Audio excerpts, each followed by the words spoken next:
The height S in feet at time t in seconds of a silver dollar dropped from the top of the Washington Monument is S of t equals negative 16t squared plus 555. Find the velocity of the dollar when it hits the ground. So the first thing we need to do is find out at what time the silver dollar is going to hit the ground. So in order to do that, I'm going to use my position function, and I want to set S of t equals to 0. Okay. All right, we want to know when the position of this coin is going to be at 0, or we need to solve negative 16t squared plus 555 equals 0. Okay, so we get negative 16t squared equals negative 555. I'll divide both sides by negative 16,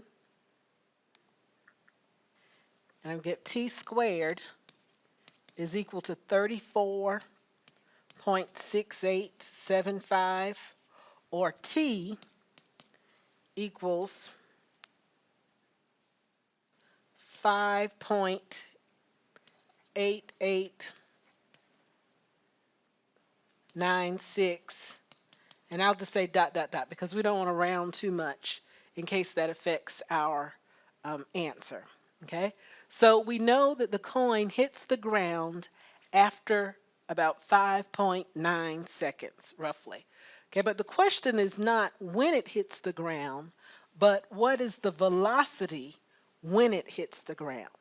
And if we're given a position function, we can find the velocity by taking the derivative of our position function. So if S of t is equal to negative 16t squared plus 555, then V of t is going to be the derivative of S of t, or negative 32t. Okay, and of course the derivative of 555 is 0.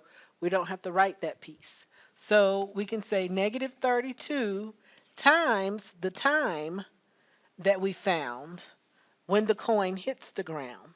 So negative 32 times 5.8896. Okay, that should be enough. So we'll take our answer. If it's still stored on our calculator, just multiply it by negative 32. And we get negative 188. Okay, and we'll round this to one decimal place, 0.5.